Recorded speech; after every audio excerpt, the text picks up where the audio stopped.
Hello friends, welcome back. Welcome to our academy guys. This is our platform just ninth and 10th and this is purely focused on the students of class 9th and 10th. Right. So I'm Bhavna Singh, your educator. I'm gonna teach you social science and computers as well. But today we will take the lesson of social science for class 10. Right. Okay, this is our topic for today, rise of nationalism in Europe, the continuation of the previous one. Okay, before starting, I'll give you my quick introduction. I am Bhavna Singh. You all know my name. I have done MCom in accounts. I have done B.Ed. I am having a degree of articleship. I have also done CA, IPCC, and I'm having experience of 3 years in this teaching field. Okay, now अब आगे पढ़ने से पहले थोड़ा सा कष्ट आप लोगों को करना पड़ेगा ना, इतनी आसानी से थोड़ी ना कोई चीज मिल जाती है। तो क्या करना है, आपको जाना है अपने फोन के ऐप स्टोर पे और डाउनलोड करनी है हमारी सबकी अपनी Unacademy app. Unacademy app जब आप इंस्टॉल करोगे उसके बाद there will be an option manage your goals. आपको अपने क्या करने हैं, गोल्स मैनेज करने हैं। You have to select your class 10। आप 10th में हैं, I am giving this lecture to you, तो इसलिए आपको क्या सेलेक्ट करना है, आपको सेलेक्ट करना है class 10। Afterwards, you will get to know about a plus subscription option. एक प्लस का आपको आइकन आएगा, you have to select that। और आपको जाना है और करना है क्या, गेट सब्सक्रिप्शन। आपको लेना है हमारा अन अकेडमी का सब्सक्रिप्शन। ठीक है। अगर आप मेरा कोड BHAWANA अगर ये आप डाल करके और लेते हैं अन अकेडमी का subscription, so students you will get the discount of 10% and your fees amount will be only 11,250 for an year। ये एक साल का सब्सक्रिप्शन अमाउंट है बच्चों। दिस इज वेरी लेस, बहुत ही कम है। चलो, ये हो गया। ठीक है, सब्सक्राइब कर लेना प्लीज गाइस। चलो चलते हैं हम हमारे आज के टॉपिक पे। अच्छा, तो हम पढ़ रहे थे क्या, नेशनलिज्म और rise of nationalism in Europe. Europe में नेशनलिज्म कैसे शुरू हुआ, जो रिवॉल्यूशन था, जो नेशनलिज्म का आइडिया था, वो कहाँ से आया, वो आया फ्रेंच रिवॉल्यूशन से। ठीक है। अब हमने नेपोलियन बोनापार्ट के बारे में भी पढ़ लिया कि जो फ्रांस का राजा था नेपोलियन बोनापार्ट, उसने नेपोलियनिक कोड बनाया था। उसके अंदर उसने दोनों अच्छे और बुरे दोनों काम किए थे। बुरा काम किया था, उसने डेमोक्रेसी हटा दी थी। उसने इम्पोज किए थे taxation, heavy taxation on traders and businessman. और उसने क्या किया था, उसने जो लोग थे वहां के उनको जबरदस्ती उसने क्या किया था, आर्मी में भर्ती करा दिया था। फिर लास्ट में क्या हुआ, वो हार गया बैटल ऑफ वाटरलू इन 1815 और उसे मार दिया गया। जी बिल्कुल। अब उसने बेचारे ने कुछ अच्छे काम भी किए थे। उसने क्या किया था, जितने भी लोकल टैक्सेस थे उन सबको उसने अबॉलिश कर दिया था, फ्यूडल सिस्टम को उसने अबॉलिश कर दिया था। और उसने क्या किया था, उसने जो पेजेंट्स थे और जो लैंडलेस लेबर्स थे उन लोगों को अपने मैनोरियल ड्यूज से, जो उनके भत्ते थे उसके कर्ज से, और जो सर्फडम होता है, जो वो लोग किसी के अंडर स्लेव्स थे, उससे उनको आजाद करा दिया। ठीक है। और उसने अच्छे ट्रांसपोर्टेशन सिस्टम्स, अच्छी कम्युनिकेशन सिस्टम्स, ये सब सेटल किए, ये सब एस्टेब्लिश किए फ्रांस में। और इसके साथ ही वो लेकर आया था एक अच्छा सा कॉन्सेप्ट ऑफ कॉमन करेंसी।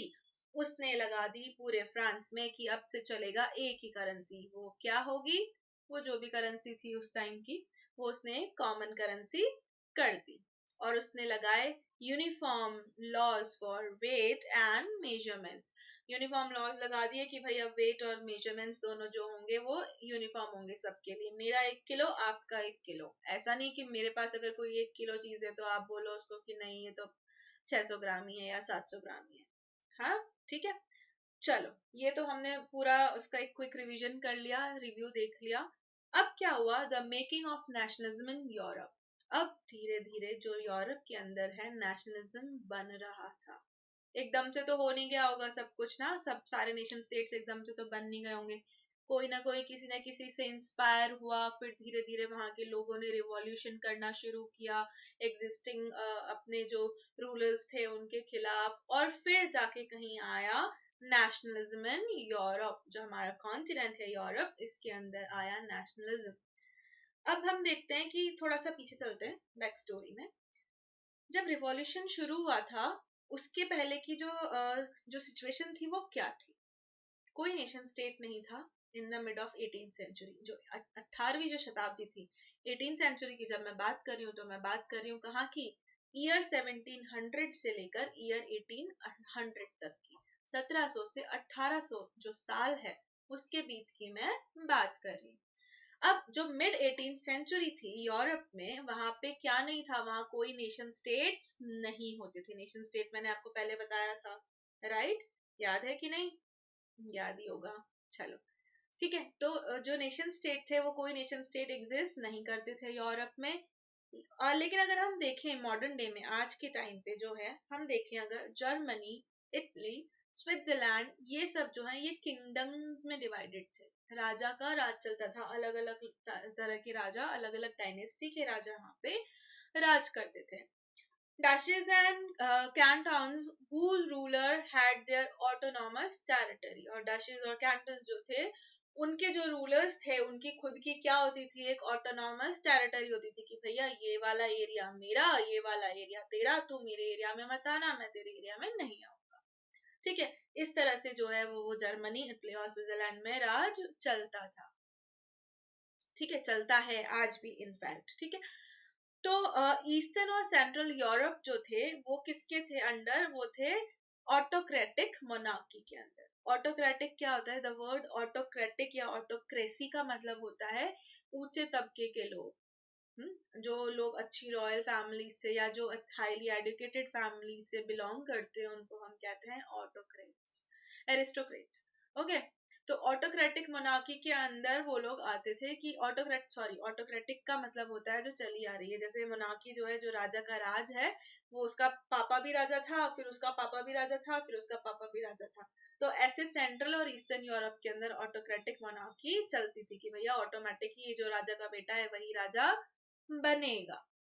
चलो, अब no collective identity and common culture. उन लोगों में कोई एक जैसी आइडेंटिटी नहीं थी, ना ही उन लोगों के कल्चर्स सेम थे। अब मैंने आपको बताया था कि नेशन स्टेट होने के लिए तीन बातें जरूरी हैं। क्या? सिमिलर कल्चर होना चाहिए, ठीक है, कलेक्टिव आइडेंटिटी होनी चाहिए, और एथनिक कैरेक्टर सिमिलैरिटी होनी चाहिए। ठीक है, ये तीनों चीजें होनी चाहिए। अब वो तीनों चीजें वहां के लोगों में थी ही नहीं। लोगों में, पहले पूरे यूरोप के लोगों में ये चीजें नहीं थी। सबका कल्चर अलग था, सबके वैल्यूज अलग थे, सबके जो आइडेंटिटी है, कोई कौन सी लैंग्वेज बोलता था, कोई कौन सी लैंग्वेज बोलता था, किसी की जो डायनेस्टी थी वो कौन सी किंग की थी, किसी की डायनेस्टी किसी और किंग की। तो ये सारी चीजें पहले बहुत ही डिफर करती थी हमारे यूरोप के अंदर। belongs to different ethnic groups and spoke different languages। जैसे मैंने आपको बताया कि सब लोग अलग अलग ethnic group से, अलग अलग धार्मिक या जिसको आप कह सकते हैं सद्भावना वाले ग्रुप से बिलोंग करते थे। कि किसी की जो कह सकते हैं आप कि किसी की सोच जो थी वो किस तरह की थी, और किसी की सोच उससे बिल्कुल डिफरेंट भी हो सकती थी। और वो अलग अलग भाषाएं बोलते थे। ठीक है, भाषाएं तो आज भी हमारे पूरे वर्ल्ड में बहुत सारी बोली जाती हैं, लेकिन उस वक्त तो ऐसा होता था कि एक छोटा सा एरिया है, सपोज करो आप 20 किलोमीटर्स का, इसमें ही लोग 20 तरह की भाषा बोलते थे। हाँ, तो वैसे एरिया टू एरिया भी, मतलब एक सिटी के अंदर एरिया टू एरिया भी जो लैंग्वेजेस हैं वो डिफरेंट होती थी। तो लोगों में कम्युनिकेशन ही आपस में नहीं हो पाता था। ये इसकी बात नहीं समझता था, वो उसकी बात नहीं समझता था। ठीक है, ऐसा लगता था कि पता नहीं कौन सी लैंग्वेज बोल रहे हैं ये लोग। तो ये सारी चीजें, ये सारे जो सिचुएशंस थी वो पहले थी। किसके पहले? रिवॉल्यूशन स्टार्ट नहीं हुआ उसके पहले क्या था? जैसे जो हैब्सबर्ग का एम्पायर था उसने किस किस पे रूल किया? उसने रूल किया ऑस्ट्रिया और हंगरी के ऊपर। ठीक है, हैब्सबर्ग जो था उसका एम्पायर था, उसने रूल किया। इसको आप एक डायनेस्टी कह सकते हैं कि एक तरह की डायनेस्टी थी, एक तरह का साम्राज्य था जिसने किस पे रूल किया? ऑस्ट्रिया और हंगरी के ऊपर। ये जो एग्जाम्पल देते हैं ये एक पैचवर्क का एग्जाम्पल देते हैं कि भाई जो हैब्सबर्ग था उसने दो अलग अलग लोगों पे, मतलब आप इसको एग्जाम्पल की तरह ले सकते हैं कि एक ऑस्ट्रिया और हंगरी, दो अलग अलग जगह, ठीक है, दोनों के लोग अलग अलग, दोनों अलग अलग लैंग्वेजेस बोलते हैं, कोई सिमिलैरिटी नहीं है आपस में, लेकिन फिर भी जो हैब्सबर्ग था, हैब्सबर्ग का जो एम्पायर था, उसने उन दोनों के ऊपर एक साथ कलेक्टिवली राज करके दिखाया। ठीक है, तो ये उसमें कितनी बड़ी क्वालिटी थी कि उसने दो डिफरेंट लोगों को एक साथ जोड़ के रखा, ऑल्दो उनको कोई मतलब नहीं होता था, जो सिर्फ एक टाइम कनेक्शन था जो दोनों के बीच में एक बाइंडिंग फोर्स थी। दो डाइवर्स ग्रुप्स थे, वो दोनों अलग अलग थे, अलग बिल्कुल कोई कॉमन चीज उनके अंदर थी नहीं, सिर्फ एक कॉमन चीज थी, क्या? एलिजेंस टू द एम्परर, मतलब जो उनका एम्परर था वो दोनों के लिए एक ही था और वो उसके प्रति प्रतिबद्ध थे, उनकी उसकी सर्विसेज, अपनी सर्विसेज उनको देना उनको जरूरी था, सिर्फ इसलिए वो सब लोग आपस में एक रूलर के अंडर रह पाए। ठीक है, तो ये एक बहुत ही अच्छा एग्जाम्पल है कि नेशनलिज्म को हम थोड़ा सा समझ सकते हैं कि वो दो अलग अलग तरह के लोगों ने मिलकर एक राजा के अंडर और उसके राज में रहे। चलो, अब हम आते हैं, how did nationalism and the idea of nation state emerge. हर चीज के पीछे होता है एक खुरापाती दिमाग, ठीक है, कोई भी नया इन्वेंशन ले लो, कोई भी नई चीज ले लो, जिस चीज का इन्वेंशन हो रहा है या कोई भी नई चीज आ रही है, तो उसका क्या होता है, उसके पीछे सिर्फ एक खुरापाती दिमाग का हाथ होता है, जिसमें आता है एक आइडिया, राइट? तो अब वो आइडिया आया किसको और कैसे आया? किसको आया तो पता नहीं, क्योंकि कलेक्टिव लोगों को आया एक साथ, फिर भी हम कह सकते हैं कि हाँ कुछ पर्टिकुलर लोग थे, जैसे फ्रेंच रिवॉल्यूशन में जैसे हो गए अब्बे सियासी हो गए और मिराबू हो गए, ठीक है, इन लोगों को एक अपन कह सकते हैं एज अ कि ये क्रिएटर थे उस आइडिया के, नेशनलिज्म। अब ये आइडिया आया कहाँ से, कैसे आया?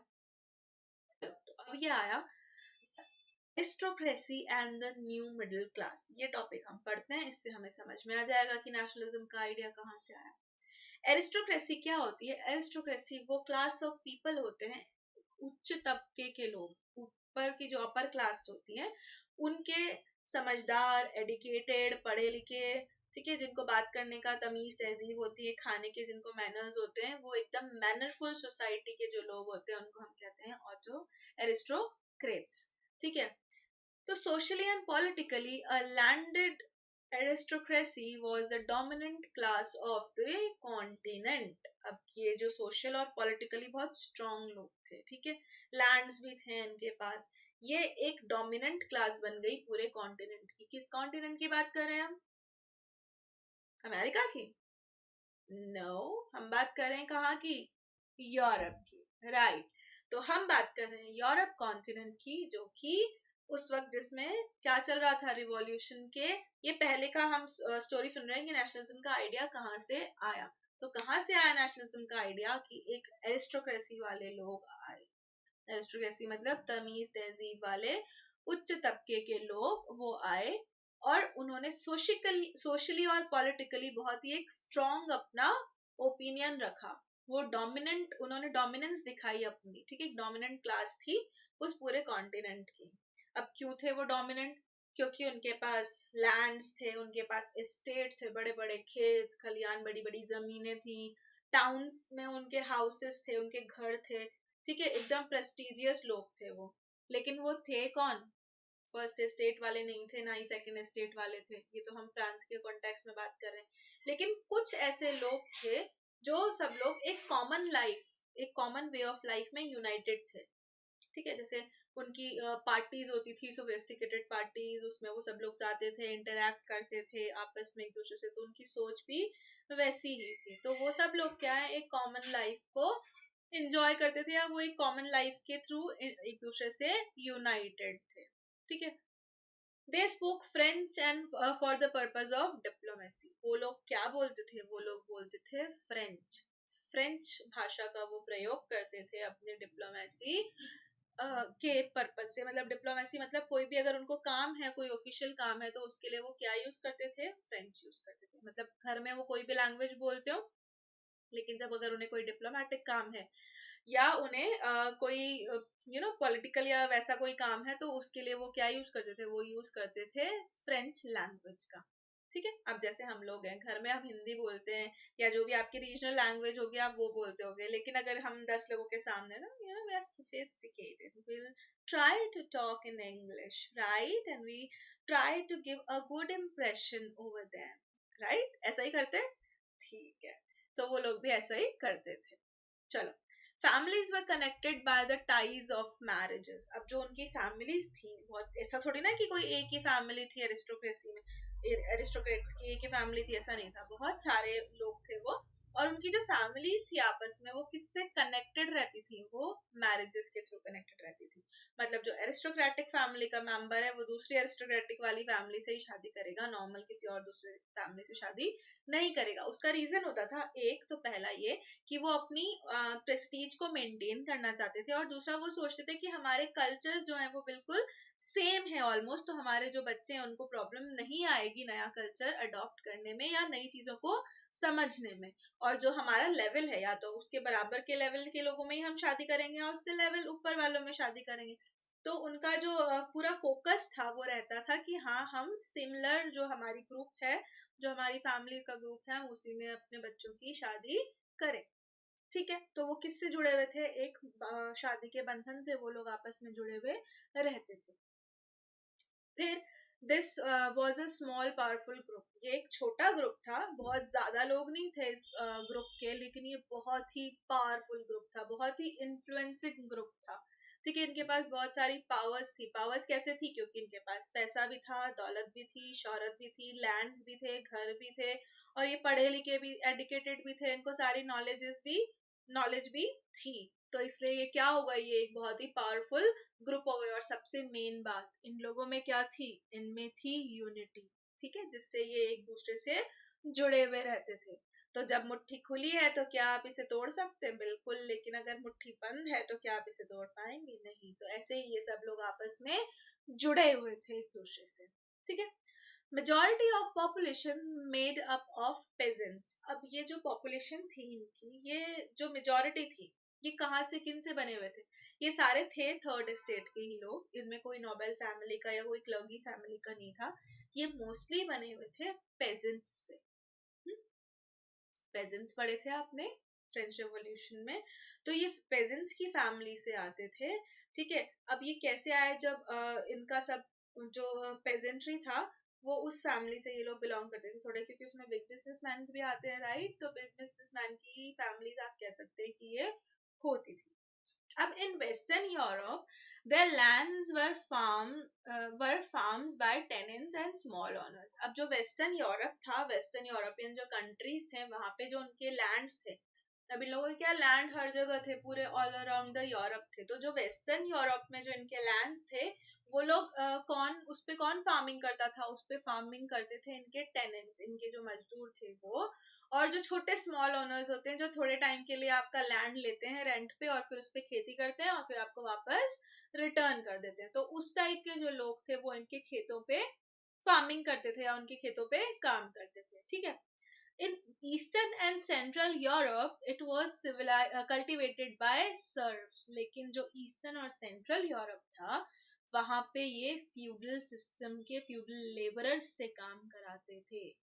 ठीक है, थोड़े से इस चीज में बुरे थे। ठीक है, जो सेंट्रल और ईस्टर्न यूरोप था, मतलब इन लोगों का वहां पे भी जो लैंड्स थे उसमें क्या कराते थे, कल्टीवेशन कराते थे, किससे, सर्फ से। सर्फ्स कौन होते थे, जो इनको सर्व करते थे, जो इनके लिए इनकी सेवा करते थे, जो एक आप कह सकते हैं वो फ्यूडल लेबरर्स होते थे, जो इनके कहने पे चलते थे। उनके पास कोई लैंड्स नहीं होते थे या उनके पास कोई और सोर्स ऑफ इनकम नहीं होता था, उनको इनके अंडर काम करना ही पड़ता था अपनी ब्रेड को अर्न करने के लिए। राइट, अब समझ गए आप कि कौन थे एरिस्टोक्रेट फैमिली वाले लोग। चलो, अब आते हैं हम द न्यू मिडिल क्लास पे। हाँ, एरिस्टोक्रेट्स हो गए, ठीक है। अब मिडिल क्लास के कुछ लोग जो है, एक नई क्लास सामने आई यूरोप में, वो थी मिडिल क्लास। ठीक है, industrial growth in western and parts of central Europe, emergence of commercial classes, जब इंडस्ट्रियल ग्रोथ होने लगी, जैसे जैसे व्यापार बढ़ने लगा, जैसे जैसे ट्रेड प्रोडक्शन बढ़ने लगा, इंडस्ट्रीज लगने लगी, इंडस्ट्रियल ग्रोथ होने लगी, कहाँ कहाँ पे, वेस्टर्न और सेंट्रल यूरोप के पार्ट्स में, तो एक नई क्लास का एमरजेंस हुआ, एक नई क्लास पनपी। वो क्लास थी कमर्शियल क्लास। ठीक है, कमर्शियल लोगों की क्लास थी जिसमें ट्रेडर्स आते थे, बिजनेसमैन आते थे, व्यापारी आते थे, प्रोड्यूसर्स आते थे। उन सब की जो क्लास थी उसको क्या कहा गया, उसको कहा गया middle class. Their existence was based on production for market। अब इनका जो अस्तित्व था, इनकी जो एग्जिस्टेंस थी, वो सिर्फ और सिर्फ किस चीज पे बेस करती थी, वो बेस करती थी प्रोडक्शन फॉर मार्केट। जो मार्केट के लिए, जो बाजार के लिए वो लोग प्रोड्यूस करते थे, जो प्रोडक्शन करते थे, उसी की वजह से इनकी जो एग्जिस्टेंस थी, उसी के लिए ये लोग जाने जाते थे। किसके लिए? Production for market. जो भी गुड्स और सर्विसेज ये प्रोड्यूस करते थे अपने एंड पे, अपनी फैक्ट्रीज में या अपने लैंड्स पे, उसी की वजह से ये लोग क्या करते थे, पॉपुलर थे। कहाँ? वेस्टर्न और सेंट्रल पार्ट ऑफ यूरोप में। चलो, अब आता है, अब इंडस्ट्रियलाइजेशन शुरू कब हुआ? अब अपन ने इंडस्ट्रियलाइजेशन, एक इंडस्ट्रियल ग्रोथ एक वर्ड पढ़ लिया, तो अब हम आते हैं, ये जान लेते हैं कि इंडस्ट्रियलाइजेशन होता क्या है। इंडस्ट्रियलाइजेशन स्टूडेंट्स होता है कि आपकी कंट्री में ताकि आप अपनी कंट्री को फाइनेंशियली आप उसको इम्प्रूव कर पाओ, उसको ग्रोथ दे पाओ, आपको जरूरत होती है इंडस्ट्रीज लगाने। ठीक है, फैक्ट्रीज, इंडस्ट्रीज ये लगाने की आपको जरूरत होती है, ताकि क्या क्या हो सके, आपके देश में या आपके एरिया में एम्प्लॉयमेंट जनरेट हो सके। ठीक है, जो गुड्स एंड सर्विसेज है वो आप प्रोड्यूस कर पाओ, फिर आप उसको सेल करके उससे रिटर्न निकाल पाओ, उससे मनी अर्न कर पाओ, और जो क्या करता है, आपकी देश की जो इकोनॉमिक ग्रोथ होती है उसको बूस्ट करता है। ठीक है, तो इंडस्ट्रियलाइजेशन कहाँ से शुरू हुआ? ये शुरू हुआ 18th सेंचुरी में। हाँ, हम 18th सेंचुरी के बारे में ही पढ़ रहे हैं अभी ऑलमोस्ट। तो जो हमारा इंडस्ट्रियलाइजेशन था वो शुरू हुआ 18th सेंचुरी में। कहाँ से शुरू हुआ? सबसे पहले इंडस्ट्रियलाइजेशन कहाँ आया, किसने सबसे पहले इंडस्ट्रीज लगाने की शुरुआत करी? और वो देश था इंग्लैंड। कौन था? इंग्लैंड। इंग्लैंड ने नो डाउट बहुत तरक्की करी, वो बहुत इनोवेटिव भी थे, लेकिन उन लोगों ने बहुत सारे लोगों पे राज भी किया, जिसमें से एक हम भी थे। हाँ राइट, ब्रिटिशर्स ने राज किया हम लोगों पे पूरे 100 साल तक। तो 18th सेंचुरी में जो है वो इंडस्ट्रियलाइजेशन का शुरुआत हुआ।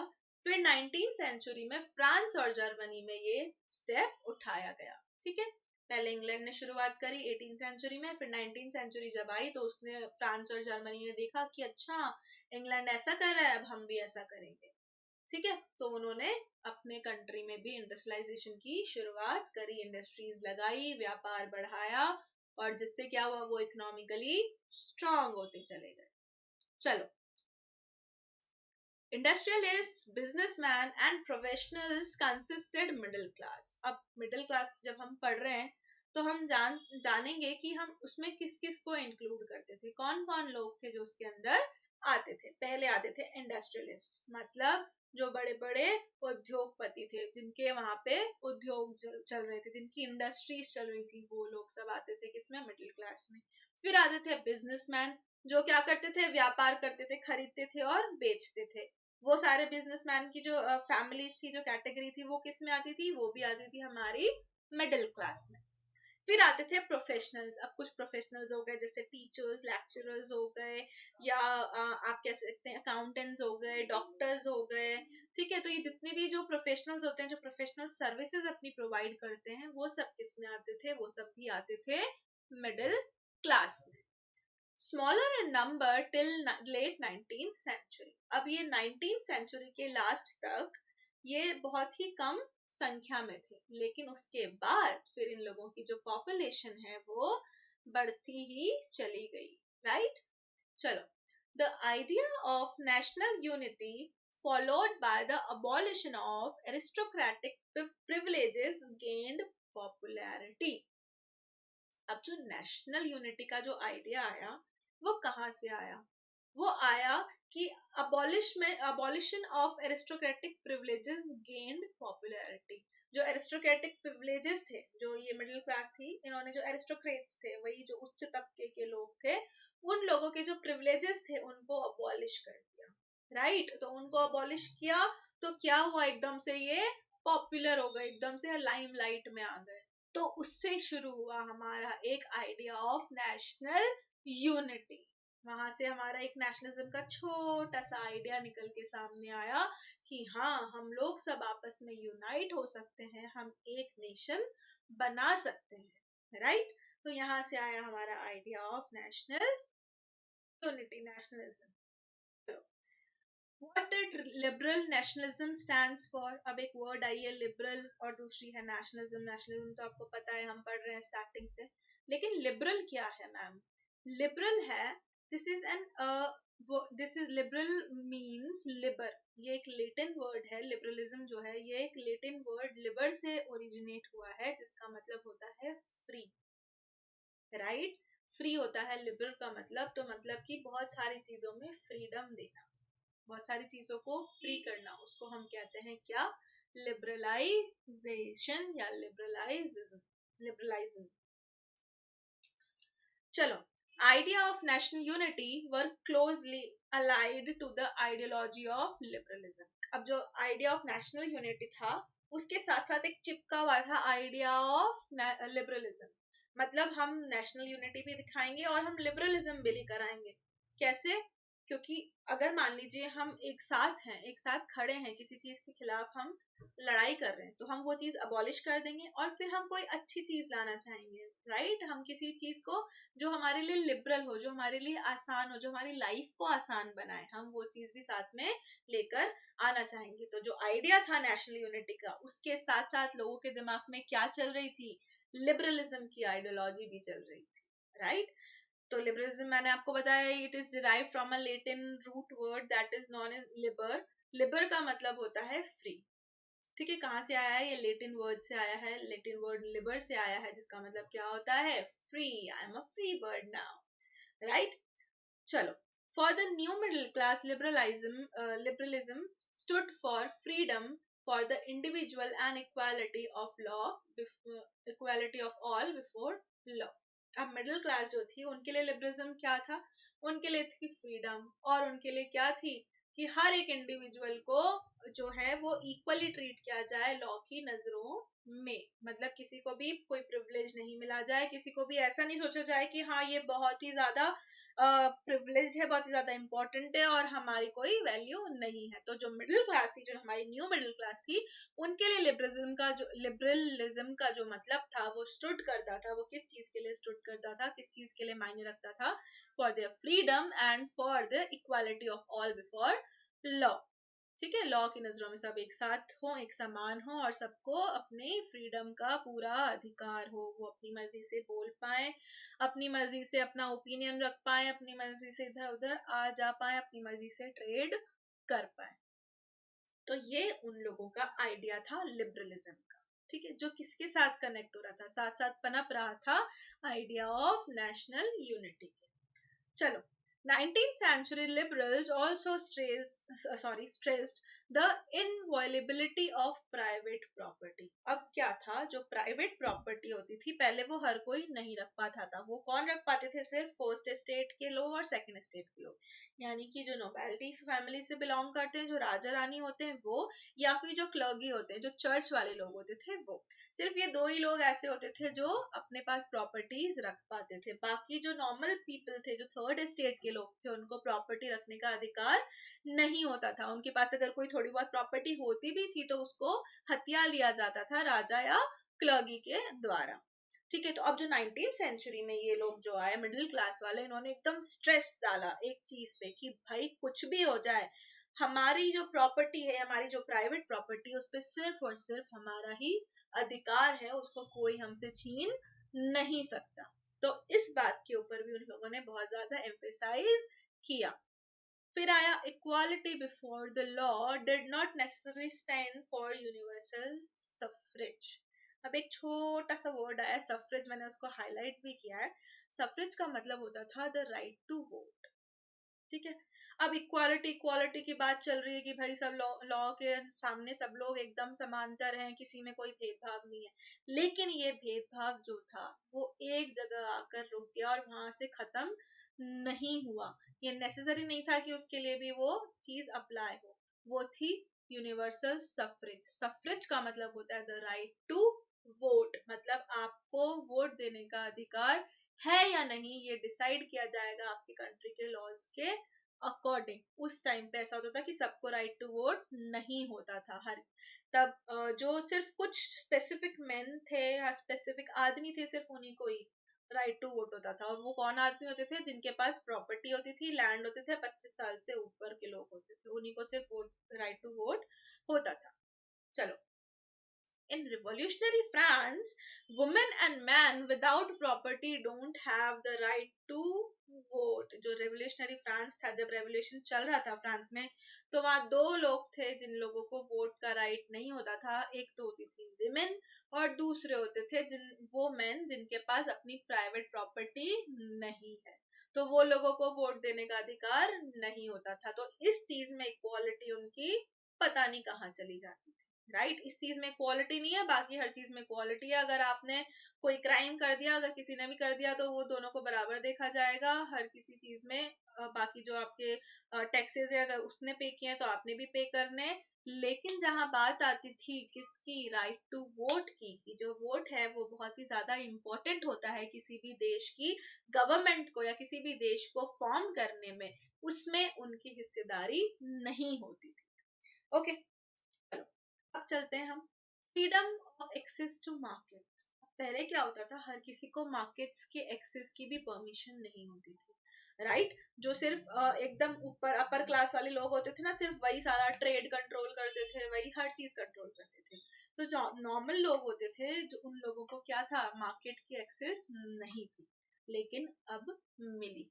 In the economic sphere, liberalism stood for the freedom of markets and the abolition of state imposed restrictions on the movement of goods and capital।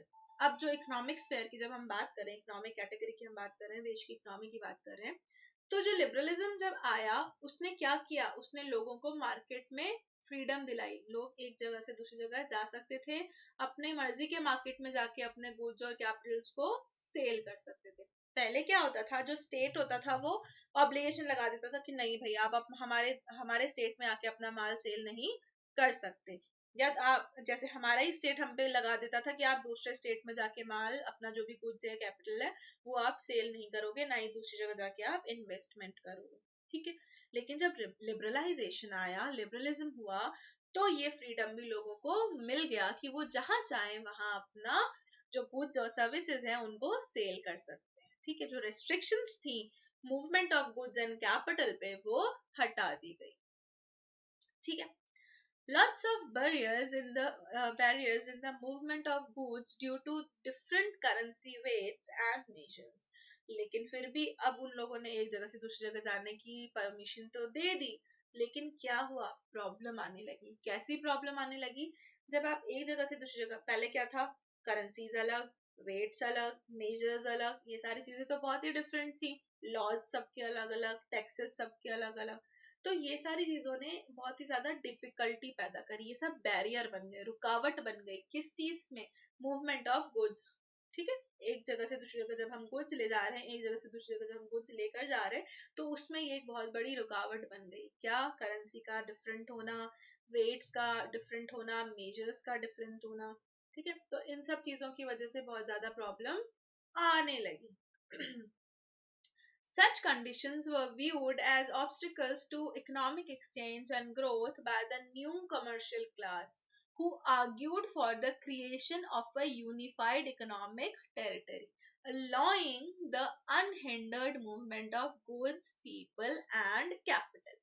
ठीक है, अब ये जो कंडीशन बनी, इस कंडीशन को देखते हुए जो ये हमारी नई कमर्शियल क्लास आई थी, जो नई हमारी मिडिल क्लास आई थी, इन्होंने क्या किया, इन्होंने आर्ग्यू किया। किससे आर्ग्यू किया, जो वहां की गवर्नमेंट थी उससे आर्ग्यू किया और बोला कि आपको एक यूनिफाइड आपको इकोनॉमिक टेरिटरी बनानी पड़ेगी, जो सबके लिए एक जैसी हो, जिसमें कोई भी जाके अपने गुड्स और सर्विसेज सेल कर सके। और आपको क्या करना पड़ेगा, अनहिंडर करना पड़ेगा हमारे गुड्स के मूवमेंट को, गुड्स के मूवमेंट को, लोगों के मूवमेंट को और कैपिटल के मूवमेंट को। आपको उसके रास्ते की बाधाएं हटानी पड़ेगी। अब आप कैसे हटाओगे, वो आपको एक यूनिफॉर्म इकोनॉमिक एक्सचेंज या आपको ऐसी कोई पॉलिसी लेकर आनी पड़ेगी जिसके बाद आप वो चीज को हटा सको। ठीक है, चलो अभी बात पिक्चर बाकी है भाई, देखो मैंने स्लाइड पे भी लिखा है, अभी खत्म नहीं हुआ।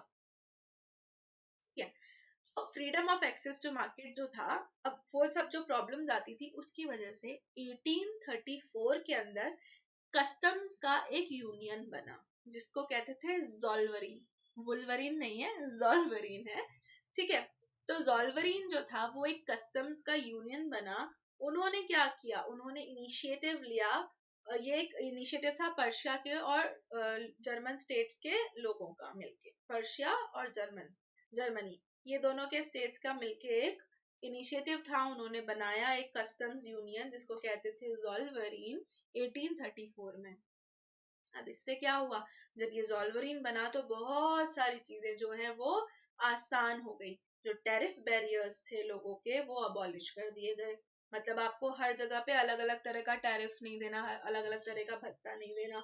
ठीक है, करेंसीज जो थी वो रिड्यूस कर दी, 30 करेंसीज चलती थी पहले, वहां पे उन्होंने 2 ही करेंसी कर दी कि भाई ये 2 करेंसी है, अगर आप इसमें सेल और परचेज कर सकते हो तो ठीक है, वरना इट्स ओके, फिर आप अपना प्रोड्यूस जो है, अपना माल जो है वो अपने पास ही रखो, हमें कोई प्रॉब्लम नहीं। अगर आपको मार्केट में आना है, सेल आउट करना है, तो ये 2 ही करेंसी है, इन दोनों करेंसीज में ही सारी चीजें चलेंगी।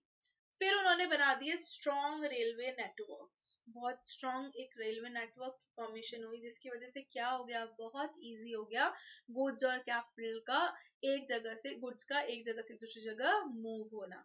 क्योंकि क्या होता था पहले, अगर आप सोचो रेलवे नहीं होती थी तो क्या होता होगा, पहले ट्रैक्टर्स होते होंगे, बग्गीज होती होंगी, पहले तो ट्रैक्टर्स भी नहीं होते थे, बग्गीज होती थी, या बुलक कार्ट्स होती थी, कैमल कार्ट्स होती थी, हॉर्स कार्ट्स होती थी, ये सारे टोंगास जिनको कहते हैं, ये सब होता था।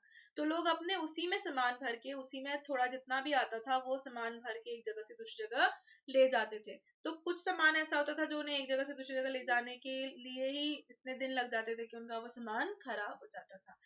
तो क्या हुआ, इस सारे सिनेरियो को ध्यान में रखते हुए वहां की जो गवर्नमेंट थी उन्होंने क्या किया, एक इनिशिएटिव लिया, उन्होंने एक स्ट्रॉन्ग रेलवे नेटवर्क का निर्माण किया, एक अच्छा रेलवे सिस्टम उन्होंने बनाया, जिससे क्या हो गया, बहुत आसान हो गया गुड्स एक तरह से एक जगह से दूसरी जगह लेकर जाना।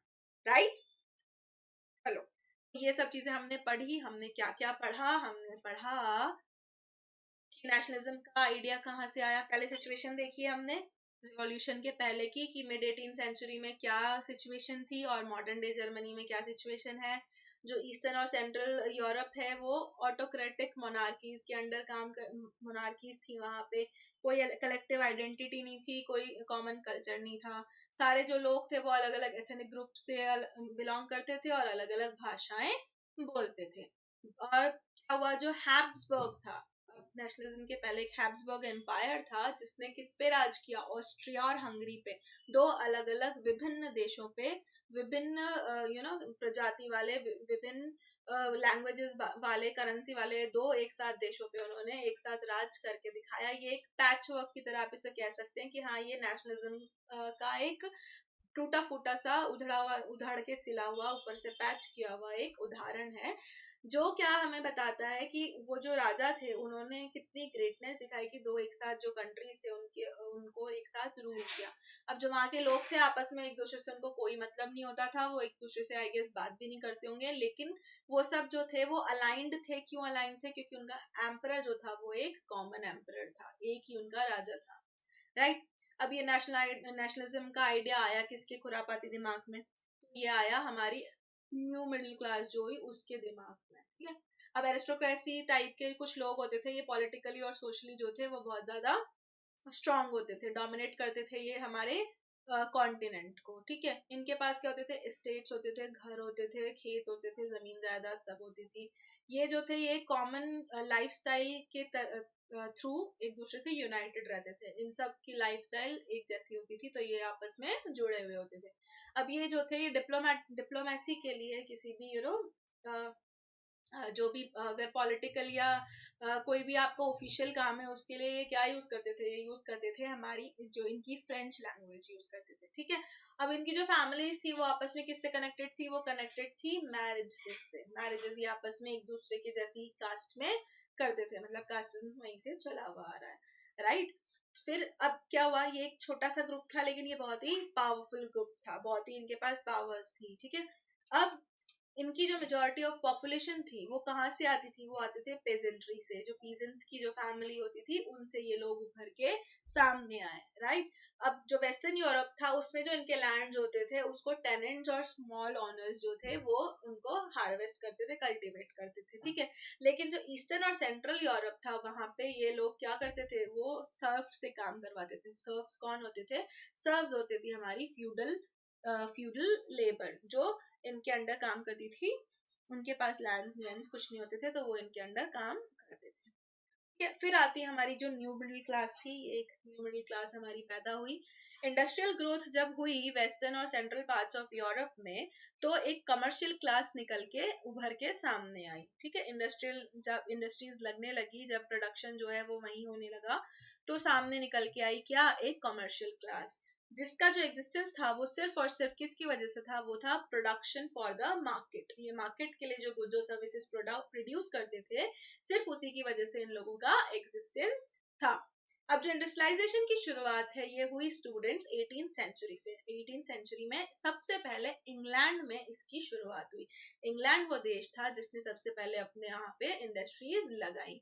फिर 19th सेंचुरी में फ्रांस और जर्मनी के अंदर इसकी शुरुआत हुई, और फिर ये बाकी के पूरे कॉन्टिनेंट में फैलता गया, और बाकी पूरे वर्ल्ड में इसकी शुरुआत हो गई। अब इंडस्ट्रियलिस्ट जो थे, बिजनेसमैन जो थे और प्रोफेशनल्स जो थे, ये सब मिलके बनाते थे क्या, एक मिडिल क्लास। यानी कि उद्योगपति, कारोबारी और जो प्रोफेशनल्स है जैसे टीचर्स हो गए, पोएट्स हो गए, आर्टिस्ट हो गए, डॉक्टर्स हो गए, ये सारे जो सब मिलके बनाते थे क्या, ये मिलके बनाते थे मिडिल क्लास को, ठीक है। फिर ये जो मिडिल क्लास थी 19th सेंचुरी के बाद तक, आखिरी तक भी बहुत कम इनकी पॉपुलेशन थी, बट फिर ग्रेजुअली इनकी पॉपुलेशन बढ़ती चली गई। Idea of national unity followed by the abolition of aristocratic privileges gained popularity. अब इन लोगों ने क्या किया, इन लोगों ने लाया साथ में abolition of aristocratic privileges को, कि भैया जो आपकी नेशनलिज्म है वो तभी आएगी जब आप सब जो प्रिविलेजेस हैं उन सबको क्या करोगे, अबॉलिश करोगे, ठीक है। अब आया फिर एक लिबरलिज्म आया। अब ठीक है, नेशनलिज्म का तो एक आइडिया कीड़ा चल ही रहा था मिडिल क्लास के दिमाग में, फिर एक और कीड़ा आ गया, किस चीज का, लिबरलिज्म का। लिबरलिज्म जो है, लिबरलिज्म, द वर्ड लिबरल का मतलब होता है लिबर, ठीक है। इसका इसका ये लेटिन वर्ड है, इसका मीनिंग है इंग्लिश में फ्री, ठीक है। तो ये लिबरलिज्म का भी एक आइडिया साथ में आ गया नेशनल यूनिटी के आइडिया के साथ में, ठीक है। तो क्या हुआ, जो न्यू मिडिल क्लास थी हमारी, ये शुरू हुई, ये स्टूड हुई हमारी लिबरलिज्म और freedom of individual and equality के लिए, equality of law before, equality of all before law, इसके लिए ये सामने खड़ी हुई, ठीक है।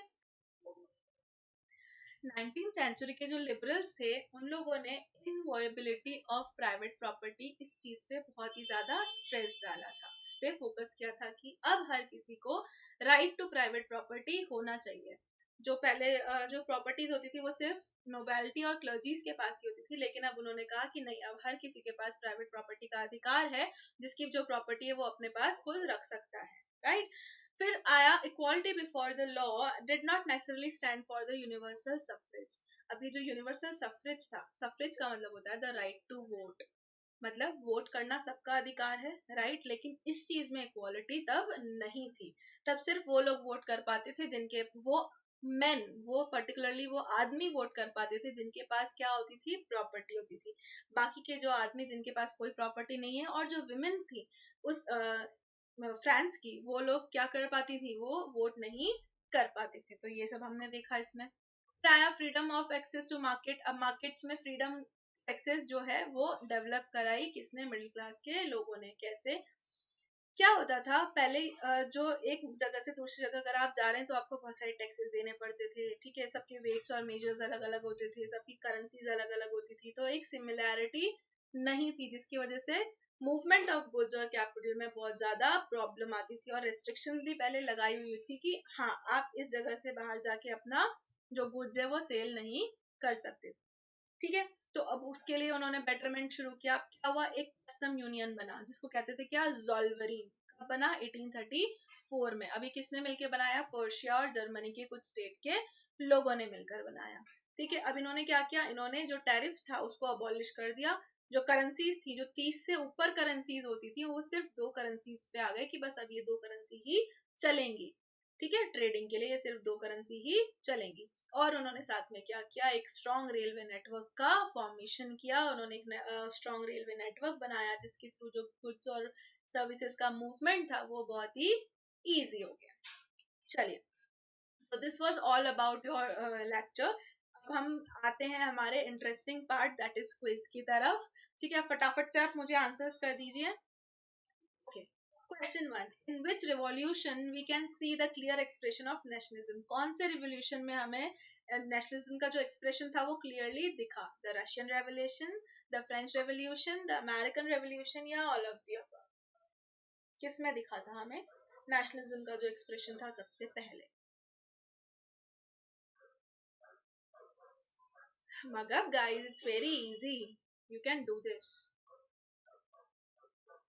Okay, time up. And the right answer for this question is the French Revolution 1789. सबसे पहले फ्रेंच रेवोल्यूशन से जो है वो आइडिया आया था नेशनलिज्म का भी।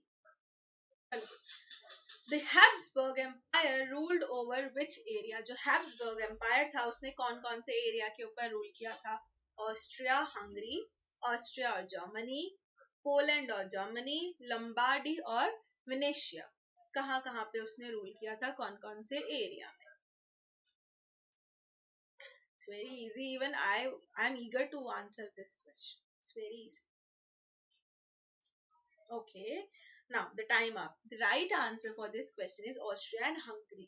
Okay, ऑस्ट्रिया और हंगरी के लोगों पे, ऑस्ट्रिया और हंगरी जो एरियाज थे उन दोनों पे हैब्सबर्ग जो एम्पायर था उसने रूल किया था। और ये क्या? ये एक पैचवर्क एग्जाम्पल की तरह सामने आया था, राइट?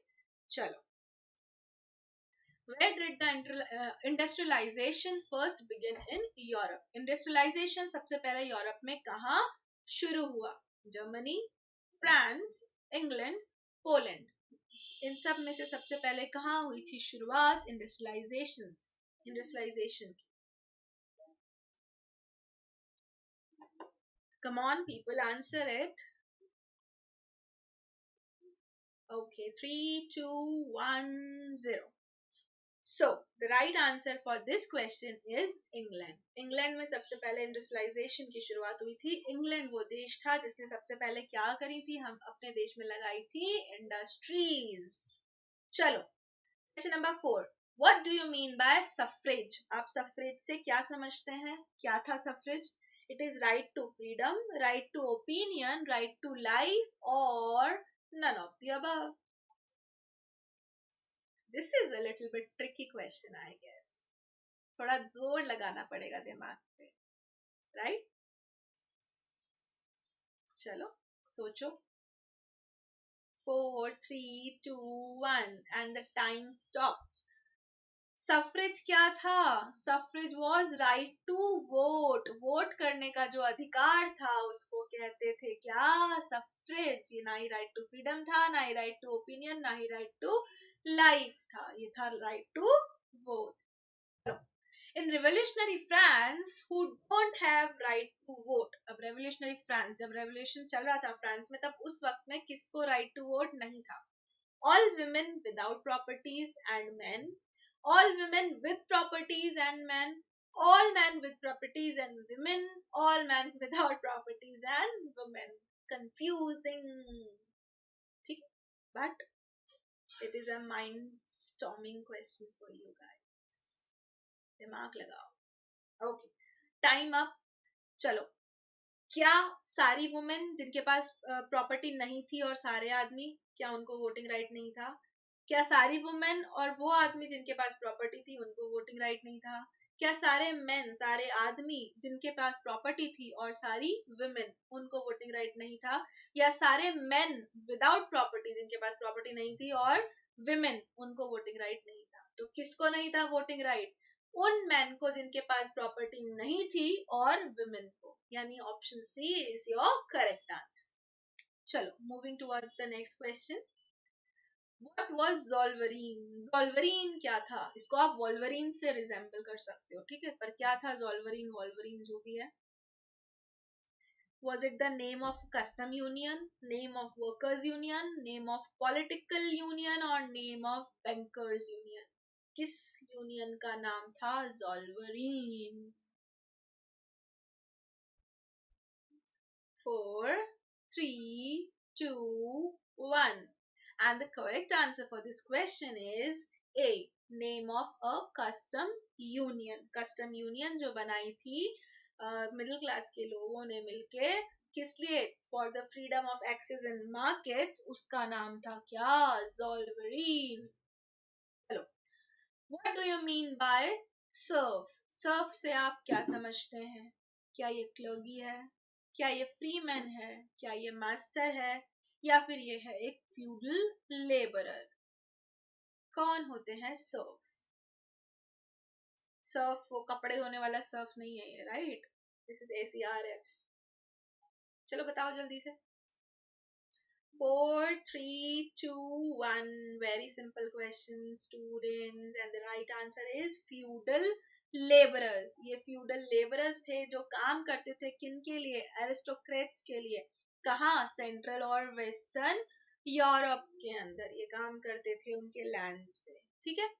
चलो, what were the barriers in the movement of goods? जो movement of goods था उसमें क्या क्या barriers थे? Different currency, different weights and measures, different tax laws, or all of the above. जो movement of goods था एक जगह से दूसरी जगह, उसमें क्या क्या परेशानी, क्या क्या बाधाएं लोगों को आती थी? 6, 5, 4, 3, 2, 1, 0. Okay, now time stops. तो ये सारी प्रॉब्लम उन लोगों को आती थी क्योंकि करेंसीज भी डिफरेंट होती थी, वेट्स और मेजर्स भी डिफरेंट होते थे, और टैक्स लॉज जो थे वो भी सब डिफरेंट होते थे. तो ये सारे क्या थे? Barriers in the movement of goods. एक जगह से दूसरी जगह गुड्स को ले जाने के लिए बैरियर्स थे. ओके स्टूडेंट्स, तो this is all for today. Hope you like the video. और वीडियो अच्छा लगा है तो please do like, share and subscribe. उसके पहले छोटा सा काम कर लो, जाके अनअकैडमी लर्निंग ऐप को इंस्टॉल करो और वहां जाके अपने गोल्स मैनेज करो. गोल्स जब आप मैनेज करोगे तो आप वहां पे सिलेक्ट करोगे क्लास 10, क्योंकि अभी आप क्लास 10 के स्टूडेंट्स हैं जो देख रहे हैं ये वीडियो. फिर आप जाएंगे प्लस सब्सक्रिप्शन के ऑप्शन पे. जब आप उसको क्लिक करेंगे तो आपके पास ऑप्शन आएगा गेट द सब्सक्रिप्शन का. जल्दी से जाके वो सब्सक्रिप्शन ले लीजिए और उसके पहले मेरा कोड BHAWAN ये डालना मत भूलिएगा, क्योंकि इसको डालने से आपको मिलेगा डिस्काउंट ऑफ 10%. ओके, तो अब जब आपको डिस्काउंट मिलेगा तो your fee amount will be 11,250 rupees only for an year. ये एक साल का सब्सक्रिप्शन अमाउंट है. So please go hurry up. ये बहुत ही अच्छा ऑफर है, इससे अच्छा ऑफर आपको नहीं मिलेगा, ठीक है. और वीडियो अगर पसंद आया है तो please do like, share and subscribe. जितने भी आपके क्लास 10 के या 9th के जो फ्रेंड्स हैं उनको आप ये फॉरवर्ड कर सकते हो कि please come and join our Unacademy app. Okay, till then, bye bye, take care, stay home, stay safe, wash your hands properly, maintain social distancing, be happy and healthy. Bye bye, take care.